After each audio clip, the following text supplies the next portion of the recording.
straight to the top of the charts. Go straight to the top of the charts. From 10 to 1, you gotta show number 1. I'm Monty, this is CJ. And we are Beau Bowen. We're on Go Straight to the Top of the Charts with Plastic EP and that rock chick from London, Sabine. And here's our new hit song, Dance Like a Robot.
Hello everybody, this is Sabine from London, the rock chick, About Town, and this is fantastic Plastic EP.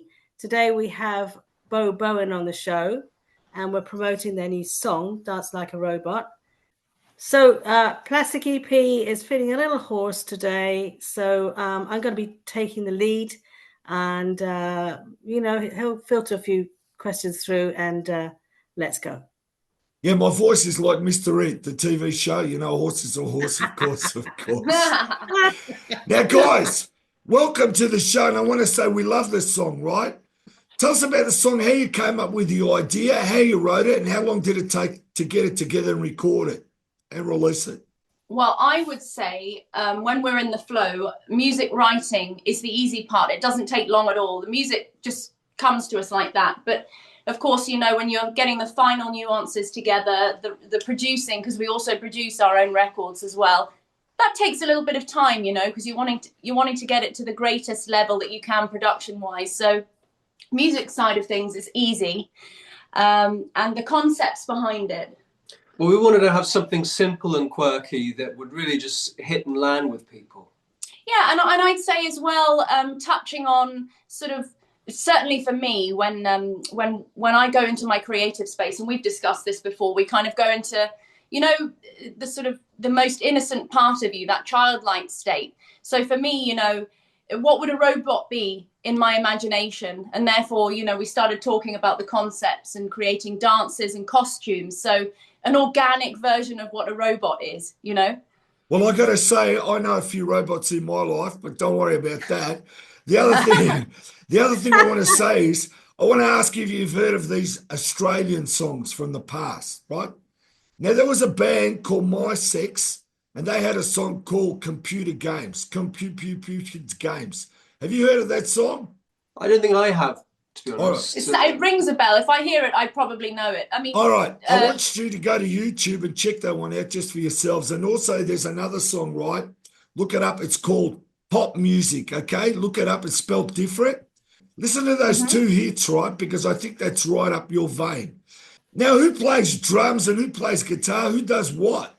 Well, I play the guitar. Monty does all the other instrumentation. So we share duties. You know? Yeah, we share, and we're very strict on each other. It's not fun and games in the studio. No, I'm joking. Work means work. Now, I've got to say, you're getting out there, you're gigging, people are knowing you. Do you dress up in these outfits for that song? Do you do it similar to the video or not? Yeah, we do. I mean, we like putting on a real theatrical experience, you know, and we're continuing to step the level up, you know. We're going to arrive at something really quite big in a bit, I think. Didn't you just do a gig in Ipswich late this week?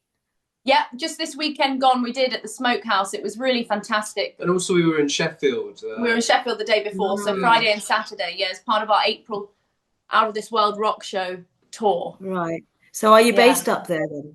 Are you based we're from Suffolk. I mean, I was born in London and Chris was actually born in Brisbane out in Australia.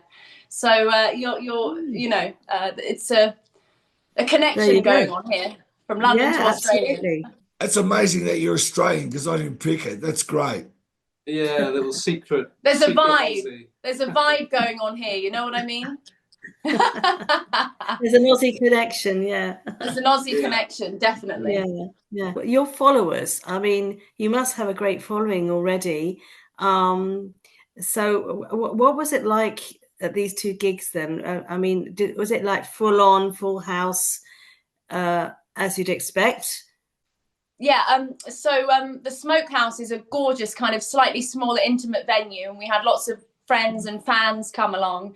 But obviously, you know, when you're beginning your career and your early stages, you're working, you're building trust with your fans, you're going out there, putting yourself out there, spreading the word, and that's what we're doing right now. And the feedback has been incredible. And our motto certainly is, you know, you're only as good as your next show. It's not about your last show. It's about what you're going to do next and how you're going to keep giving people who love your music what they want to hear. And what has been fantastic is seeing familiar faces that want to turn up to every show. You know, people who are super fans of our music. And that responsibility that we have makes us even greater performers because, you know, we want to give that beauty back again and again. And we find out new heights every performance that we do. So it's, I wouldn't say music is for the faint-hearted, you know, and it can be pretty tricky, but music is our life. We live and we breathe music. We don't have a choice other than to do it. And so we're very excited about what's around the corner. We've also got another show in next weekend at the Water Rats in London. I love that venue. I go there a lot. So, well, it's time for you to come. 26th. Yeah. Well, let's have the date at the end of the show, and the Rock Chick's gonna be there. I love live music. I'm out. Amazing. And night. Tickets are only £2, I might add. £2 a person. Yeah, I know. What? Hey, I'm sure you'll get her in as a VIP. Come on. Oh my She's the Rock goodness. Chick. Yeah, you got to put me on the guest list. You know what I'm saying? But that's fantastic because it's such a great London venue. Oh, excellent. I'm really looking forward to that already. So where was your first gig then and how long ago was it? We've been going out and for 5 years, and immediately we started working on music together. So straight away. It would have been, you know, just under 5 years ago that we'd have done our first gig together. And do you remember where it was? Yeah, it was actually at the Camden Assembly because, of course, we were in the middle of lockdown. So, of course, for the first year that we were together, you know, there were no live shows, but we went out there, pitched ourselves, and we were headlining at the Camden Assembly in Camden, which was fantastic. Very high stage, very high up. I'm a little scared of heights, but the performance took me over and that was fine. And we have been going out for 5 years. It was our anniversary on the 11th of April. But we did actually get married 2 years ago. So we're also married. We still go out with each other and we're married. So brilliant. So how did you meet, and how did you meet, and how did the musical thing happen? Um, how did that happen? I mean, were you like dating and you were both like musical and then you had ideas, or how did that all come about then? Well, you Well, explain yeah, this. it was through a show I was doing actually before I met Monty. Beau Bowen was my solo project, so it was sort of my persona on stage and also off stage really. And Monty's brother's girlfriend was in a band that was supporting Beau Bowen, and so yeah, through that connection, Yeah. Monty heard of me and got in touch, and we were huge admirers of each other's music, and I pretty much moved in Well, immediately, and it was that was that. instantaneous. But you know, I'll tell you something. I believe that when you're creating some of your greatest art, music, anything really, you are at your most vulnerable, because you know there's not a day that goes by when we don't have a recording session where I am, you know, you can never rest on your laurels. It's always about what you're going to do next, and it doesn't matter how good you are. That fear, not fear, but that tension of how am I going to execute this to its most brilliance. It felt like that with absolute knobs on when I heard Christopher, because my brother, he put some live stuff of him playing, and my heart melted, and I didn't know what to do, but I knew that this was the sound that I was always looking for. And I don't even care if it sounds cliche, because it's the absolute truth. And I was listening, and I thought, that's the sound. I know that sound. I know that person. And he, because we are soulmates through and through. I mean, we just know each other's I can see craziness as that. well as everything else. But so I heard it, and I just, the first words that whispered in my ear were, I'm in love with this man, and this is the person I want to make music with for the rest of my life. Now, but that was torture, because of course we hadn't met, and so for 2 weeks I was upset and stomach churning. How am I going to message him? And one morning I woke up, and I went onto your Instagram at the time, and I think he just put a story up, a live story of him talking or whatever, and I thought, okay, I have to message him now. And that was it. And the rest is history. And within 20 minutes, I had a follow back and a response. And within a couple of days, we were talking for 9 hours at a time on the FaceTime. And that 9 hours very quickly passed. And then you decided to take a cab at 5 a.m. or whatever it was. And that was it. And it was as if we were always together. So I have my brother and my brother's girlfriend to be thankful for that. But the musical connection is insane. And I, to have this life's journey that we're doing together is wonderful. I'm certainly very grateful. When you play live and you have your gig and you meet people and you do that, do you find you have your own sense of humor, your own type of sense of humor? Now, I'll give you an example. When I played live as Plastic EP, as the EPs, right? I remember we did a gig in Melbourne here at a corner hotel. There was a corner hotel near the MCG. And I believe even the Rolling Stones did a little show there that no one knew about. So now we'd finished the gig, we walked out to the street, and I said to Wally, the bass player who I wrote songs with, I said, listen, we've just played the corner. Next week we're going to play the gutter, and the week after that we're going to move up in the world and play the sidewalk, the footpath. Do you get the gag? Yeah, I think, of course. Yeah, very good. About your influences, though, I mean, which artists, bands have influenced you individually, together, from, maybe the 70s, maybe, the 80s? Any that you want to highlight? Yeah, I mean, I would say the influences that we've ultimately that we sort of sound a bit like, perhaps something like Gary Newman and Kate Bush, maybe. I think if people like those two artists, they're going to absolutely love Beau Bowen. But the influences are far wider, aren't they? Actually. Yeah. I mean, for me, I listened to a lot of Prince growing up. Probably more than anybody, really. But I've always had an awareness to not get too close to anybody's music, because of course there's so much of my own self that I have, an originality that I have that I need to write. So certainly for me, it would be musical referencing, and I'd have, you know, ones that I feel more affinities with. But recently, actually, and it's interesting you say this about Kate Bush, because it's only recently that I've discovered the singer from Germany, Nina Hagen. And I've never heard of her before until the other week. And I think probably I have more of a connection with her vocally than I do any other singer. And you know me, it takes a lot for me to come forward and say that, but her spirit and everything that she is and how extroverted she is as a performer is definitely, I feel she's sort of on a sort of a soul sister, on, you know, on a par with that.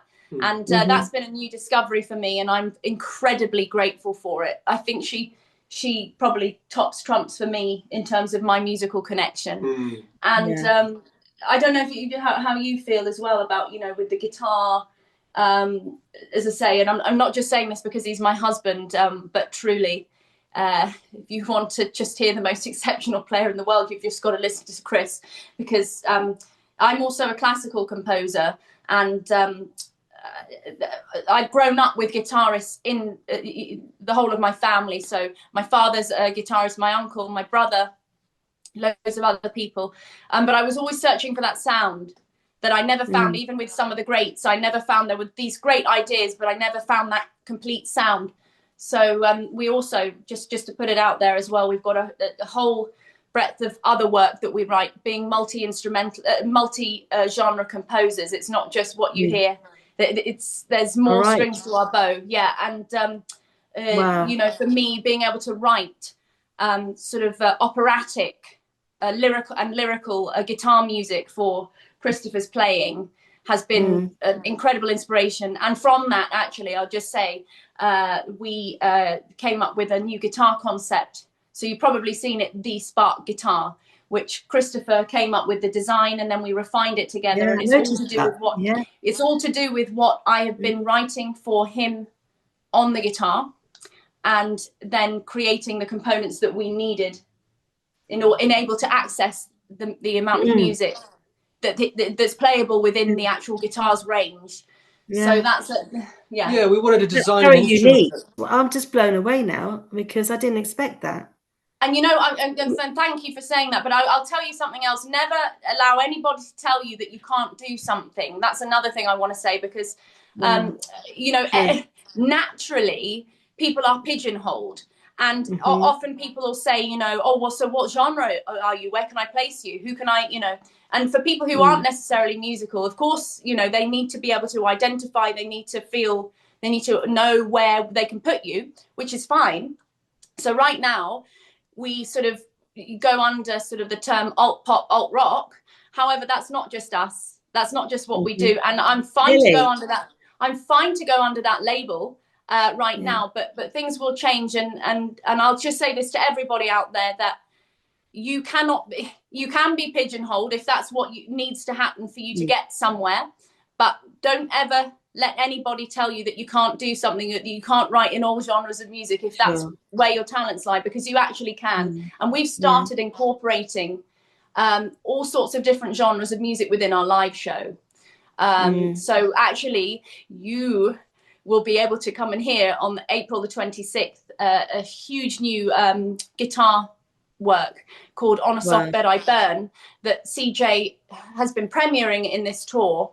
And it's really, really out of this world. Large string ensemble as well. Monty's created me this great big guitar solo, 7-minute guitar solo in the middle of our set, and all the lights go down, and we're both very pushy with one another, because we know each other's strengths and where you know, we see the best in each other, so we push each other to get to those higher places. And so it's an extended classical melody basically, but within an orchestral setting, but it's electric. One night only at the Water-Rats. Okay. Will it be recorded? It should be recorded that night. It might be. Yeah. Definitely will. Can you see yourselves moving into a rock direction? Like, for example, Bat Out of Hell, operatic, that kind of thing, where you come up with your own thing. Have you ever thought of that? Yeah. Well, actually, my first music, as I was a solo artist as Beau Bowen, I did an album called The Great Anticlimax, and that was very much a sort of romantic prog rock album. So we've actually kind of moved much more into an electronic direction with beats. At the moment, You know, sort of really trying to figure out where we want to be and make music accordingly to that. Really, is what we're doing at the moment. Well, so that we can find, you know. You know, even writing top 40 type music, so you can find your feet and establish, and then you can take your faithful, incredible audience with you on another journey. You know, I'd say certainly for me that's what keeps me sane, because you know sometimes it's not right now, but you know, in professional circumstance, sometimes you have to write music that you aren't necessarily deeply attached to, but you spend time in creating it brilliantly to best that you can. But you know, as I say, right now that's what we're doing. But things will always change and develop in the most fantastic way. But the main thing is that I will say, going back to the original question that you asked about, you know, what are your influences? I would say, for me, it's only about good music, because in every genre across the world, you're going to get good and bad music. But I only like focusing on the good music. So multi-genre, everything, I would say I love, as long as it's good, okay? And I'm sure that we're all here and we understand the difference between good and bad. You can see the passion you got for the music and the love that you have for music, and that's the main thing. Now, I want to ask you where everyone can hear your music and get your music and download your music and, of course, buy your music. Yeah, so we're available on all reputable streaming platforms and YouTube. All of our music and music videos are on YouTube, but our username across the board is at Beau Bowen Are We. So that's at BeauBowenarewe. So that's at Beau Bowen Are We. And of course, you can head to our website at www.beaubowen.com. Well, thanks to Beau Bowen for being our fantastic guest today. And we're going to give a plug to their gig that's happening in London on the 26th of April at the Water Rats. Very iconic venue. I love it. So that will be on the 26th of April. And good luck, guys, with the tunes. We love them. We love what you're all about. You're going to take everyone on a musical journey, that's for sure. And I will be following you guys.